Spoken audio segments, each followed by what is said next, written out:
ইয়ে আপনি দেখাশোনা করছেন তো? না বলেছে ও দাদু। বলছি যে আপনার সন্দেহজনক মৃত্যু বলছে, কেস হয়েছে, ফের করেছে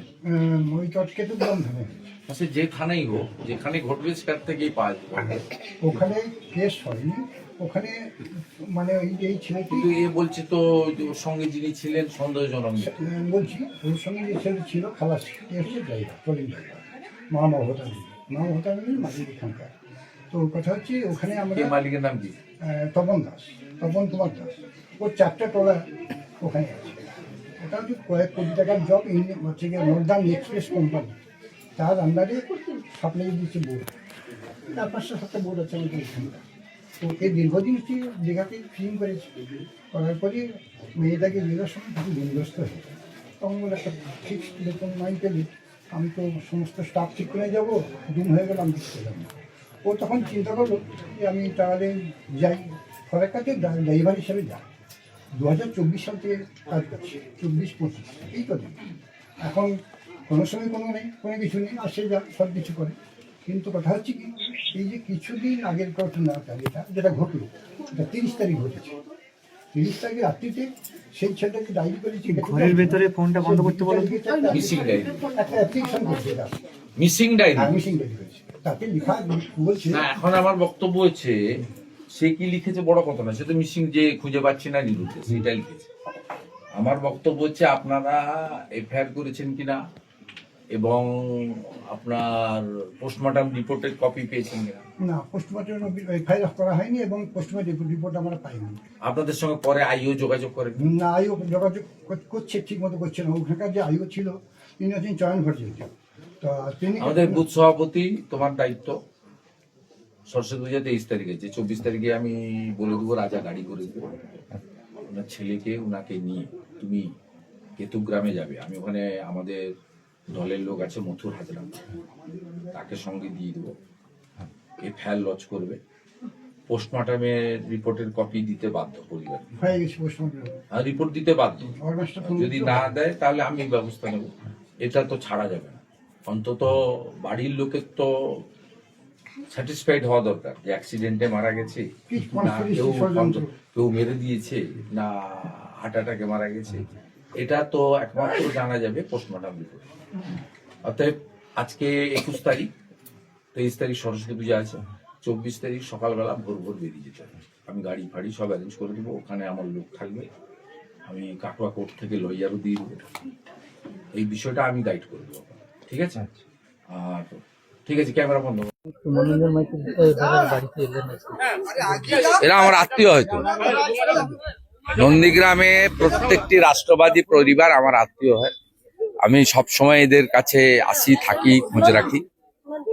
দুঃখজনক, এই বয়স মৃত্যুর বয়স নয়। পরিবারের দায়িত্ব নিলাম, যা করার করবো, যতটুকু ক্ষমতা আছে।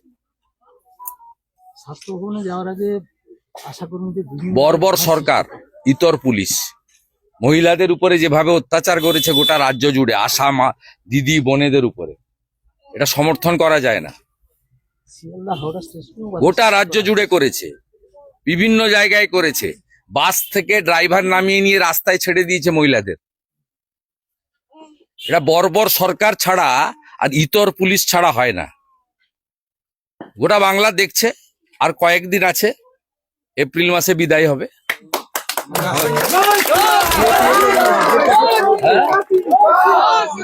হামলার জন্য সিআইটিএফ এবং রাজ্যের কাছে রিপোর্ট চেয়েছে। তো প্রতিদিন করে চাইবে, রিপোর্ট দিয়ে দিবে। যা ঘটেছে সবার সামনে হয়েছে, ক্যামেরার সামনে হয়েছে। রাজ্য সরকারি কোর্টে লিখিতভাবে দিয়েছিল যে বিরোধী দলনেতার কোথাও অবস্ট্রাকশন কেউ করবে না, ওরাই করাচ্ছে। পুলিশ দাঁড়িয়ে থেকে করাচ্ছে, গুন্ডাদের দিয়ে, জিহাদিদের দিয়ে, জঙ্গিদের দিয়ে। ভয় পাওয়ার লোক নই, মেদিনীপুরের লোক না। 47-এ স্বাধীনতা পাইনি তো, 42-এ পেয়েছিলাম। এখানে বামনচকে আমি এসছি 2007 সালে, 3রা জানুয়ারি। বামনচকে মমতা ব্যানার্জি কোনোদিন মুখ্যমন্ত্রী হতে পারতো না, বামনচক থেকে আন্দোলন শুরু হয়েছিল। প্রধানমন্ত্রীর পরে আবার সিঙ্গুরে যাচ্ছেন মমতা। তো খিঁচ মেরি ফটো তুলতে আশাকর্মীদের বিভিন্ন বর্বর সরকার, ইতর পুলিশ মহিলাদের উপরে যেভাবে অত্যাচার করেছে গোটা রাজ্য জুড়ে, আশা দিদি বোনেদের উপরে, এটা সমর্থন করা যায় না। শিয়ালদা হাওড়া স্টেশন গোটা রাজ্য জুড়ে করেছে, বিভিন্ন জায়গায় করেছে। বাস থেকে ড্রাইভার নামিয়ে নিয়ে রাস্তায় ছেড়ে দিয়েছে মহিলাদের। এটা বর্বর সরকার ছাড়া আর ইতর পুলিশ ছাড়া হয় না। গোটা বাংলা দেখছে, আর কয়েকদিন আছে, এপ্রিল মাসে বিদায় হবে।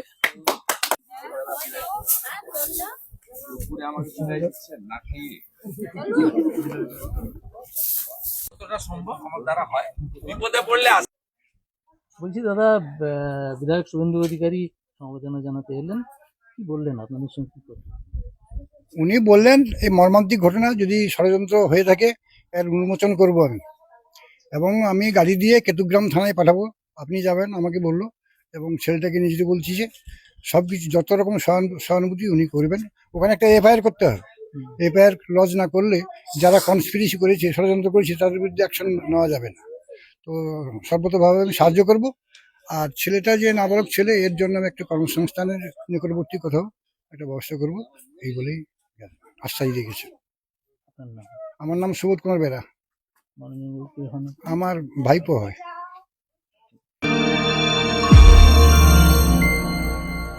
আপনারা দেখছেন জেবি লাইভ নিউজ, সব খবর সবার আগে।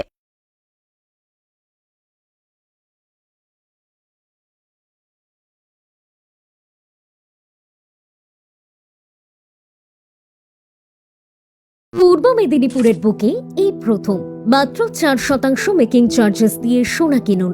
বিজলি জুয়েলার্সে পাবেন সোনার উপহীরের গয়না ও গ্রহরত্নের বিশাল কালেকশন।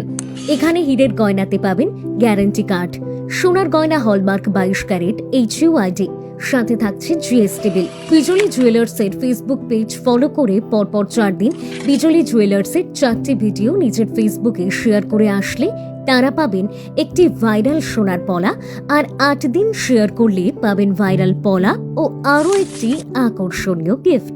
4 বছর পূর্তি উপলক্ষে আমাদের নতুন সালে নতুন অফার নিয়ে বিজলি জুয়েলার্স চলে এসেছে দুটোর আউটলেটে। 4% মেকিং চার্জ, যে কোনো ডিজাইন 1 গ্রাম থেকে শুরু, যে কোনো ডিজাইন নিলে 4% মেকিং চার্জ থাকছে।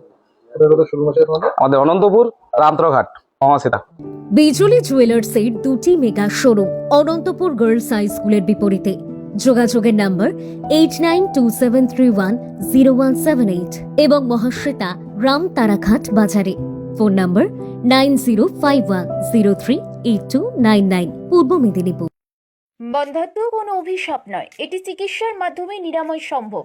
পূর্ব মেদিনীপুরের সর্বপ্রথম টেস্ট টিউব বেবি সেন্টার এখন তমলুকে। যোগাযোগের ঠিকানা উত্তরণ ইনফার্টিলিটি ক্লিনিক প্রাইভেট লিমিটেড, পদুম বসান, আদি মোহিনী মোহন কাঞ্জিলালের পাশের গলিতে। যোগাযোগ 9679225556 এই নম্বরে।